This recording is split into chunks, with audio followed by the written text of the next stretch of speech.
Deputy Justice Minister Andries Nel says security at the country's courts is sufficient. Well, we'll delve into this topic with him in just a moment, but it follows that shooting outside the Booysens Magistrates Court in Joburg. 5 people were wounded, 2 people then died, succumbed to their injuries. The gunman still at large this morning. Police have launched a manhunt. Let's get the latest now with the Deputy Minister Andries Nel. Good morning, Deputy Minister. Thank you very much for your time. It would be, I think, really important to share the latest information that you have from the law enforcement authorities and court officials in respect of that CCTV footage and developments in the police investigations at this hour. Good morning, by the way, and welcome to the program. Very good morning, and good morning to you and your listeners. Maybe just to start off immediately by just maybe correcting the remarks that the introductory remarks that you made. I haven't said that security at our courts is adequate or satisfactory in all respects. What I was saying was that at the Booysens Magistrate Court, there are very good and tight security measures insofar as it pertains to the court building itself and what happens inside the court building. There are 14 full-time security officials on duty at any time. There's a functioning CCTV system, which is monitored by 2 officials at all times. And there are also metal detectors and X-ray machines at the entrance to the court building. There has never been an incident inside the court.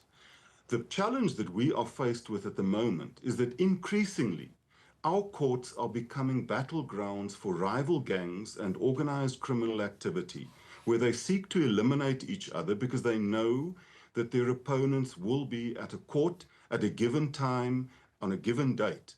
And therefore they come and shoot at each other outside, either in the street or, as is in the case in Booysens, in the parking lot.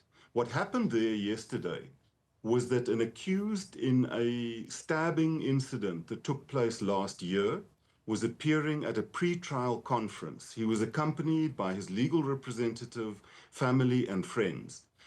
He's scheduled to appear again on the 28th next week. Now, what happened is after they left the court building, they went into a parking lot. That parking lot is readily accessible from the street, either through a pedestrian gate or a main entrance. That is where 3 assailants opened fire on them, tragically killing 2 persons and wounding 3 others. We convey our condolences to those who have lost their lives, the families of those who have lost their lives, and wish those who have been wounded a speedy recovery. Now, the police have assigned the Serious and Violent Crimes Unit to investigate Sorry, Deputy Minister, before you move forward, because I think it will be really important to just give a focus to those investigations in just a moment. Let's come back then to the integrity of security at the Booysens Magistrates Court. As you say there, the security is tight inside court. So everything from the time you enter, I imagine, to the time you're vetted and you access that building, you're satisfied that that's okay. So what about the perimeter security then? Is this something then, given what you said now, that this incident unfolded in the parking lot? Sometimes in other cases, these incidents also unfold, barring some of the exceptions, in the outside area, in the perimeter. What plans then are you thinking about, or what is this going to spark in terms of tightening up security and access control in that area? Well, thank you very much. I mean, you've hit the nail on the head. I mean, that is the key issue that we are now dealing with. In Gauteng, in the past year, we've had 3 similar incidents in Lenasia, Randburg, and also in Newlands. Again, all shootings that took place outside the court building, sometimes even outside the immediate court precinct. It's something that we've already started dealing with in the Western Cape, where there have been a number of incidents both inside the court, but more often outside the court. We've engaged with the Minister of Police together with the Judge President.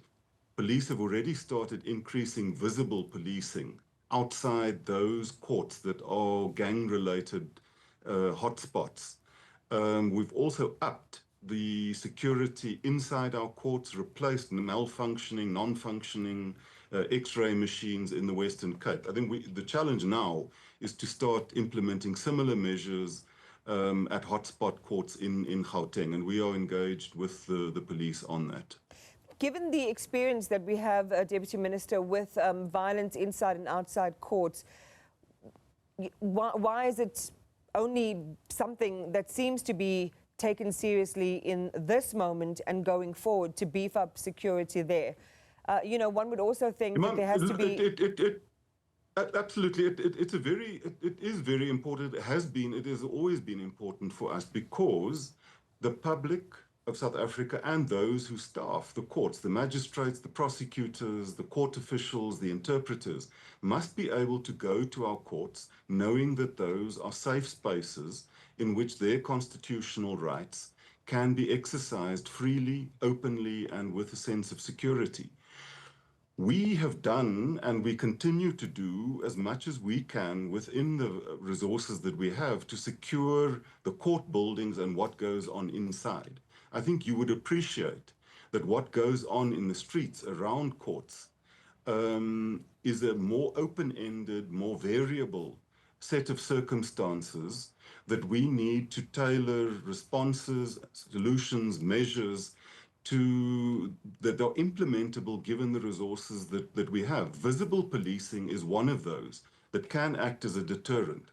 We are also exploring putting in technological measures, enhanced CCTV, which in this case was already at Boysons, and that's why the police were able to pick up the assailants. They are still trying to identify them.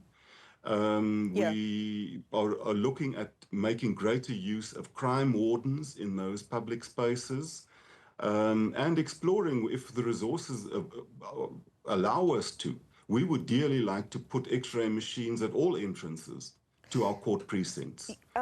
Deputy Minister, one can appreciate that this is, you know, it's a problem that is big, it's unpredictable, and it requires a lot of resources. But, you know, we have to send a message to people who use these opportunities to prevent either justice being served or prevent their enemies from, you know, testifying against them potentially. I mean, we all know the business that happens at court. It is about the pursuit of justice. We're living in a very abnormal time. We're living in a time where criminals are so brazen and emboldened that they can approach a court building, which is an edifice of the state, do what they want and leave with impunity. We're expecting a lot more stronger signals. We're expecting a lot more authority to be put to bear to say, you know, we are in charge. This will never happen in our court facilities. Our prosecutors, all of the people you talked about, are safe to go to work and execute justice. That's not the signal we're getting. One would think that there would be sufficient examples across the country. I mean, we can name so many. Prosecutors Tracy Brown, Ilona Sombulula. We've seen targeted attacks in Gqeberha. We've seen it in the Western Cape. That now's not the time for ideas. Now's the time to send a strong signal that our courts are safe for everyone who will be using those facilities. You know, we can think of simple things. Just ring fence the area where people are parking. So the perimeter area and the inside of the court, that security then is Iman, constant. I agree with you absolutely. I mean, I could not have put it better myself, because those activities are a direct assault on our constitutional democracy. Because the judiciary and our legal system is a central pillar to our constitutional democracy. Any activity or attempt to undermine the functionality of those is a direct attack on our constitutional democracy, and that we take very, very seriously. Let me just say that at Boysons, that parking lot was not an open area. It's fenced in. There is a fence around the perimeter. The assailants entered through a pedestrian entrance turnstile. Now, the question is, as I said earlier, the court building itself is protected. It's heavily protected by security personnel and by CCTV cameras and X-ray machines. The question that we are trying to find the solution to is, do we have the personnel to deploy to each and every entrance, even on an outer perimeter? If we have that, yes, we will do that. We don't. And therefore, we are looking at making greater use of technology. As I said, we're deploying crime wardens and engaging the police to have greater levels of visibility. These are not just ideas. We have implemented those in the Western Cape. And we are looking at expanding that to hotspot court areas in Gauteng as well. Yeah, I mean, it's hard to determine which would be the hotspots, right? Because it depends on what case is being heard at which court. And so maybe there needs to be that risk analysis. You know, we've got a big case coming. There was this violence. There might be gangs involved. We need to bring extra security to bear during these particular court appearances. Because the message we're sending to criminals and we is... know that there are a number of Sorry, courts. Deputy Minister, I just want to finish the point. While the court security measures inside are pristine, you know, outside it is anyone's, you know, you're basically going to be fair game. And maybe the thinking has to be that we have to consider the beginning of the court even at the perimeter and maybe ring fence the entire area. I just want to go back, Deputy Minister, to what you said about the case themselves. Around, you know, potentially this being the consequence of a gang activity. What have we found? Has that connection been made? I mean, what is the identity of those who were murdered outside court yesterday in connection with this particular case and matter? Okay, thank you very much, Iman. We received a very, very thorough briefing from the police when we were at Boyson's yesterday. Some of those details I wouldn't want to discuss publicly because it's also a question of the full notification of next of kin, also to protect the identities of people who might be at risk. But in short, what happened was that last year there was an incident at a pool hall in which the accused got into a fight and ended up stabbing and killing other young people. They have been released on bail. They have appeared in court on a number of occasions, and yesterday there was a pre-trial conference in preparation for the start of the trial on the 28th.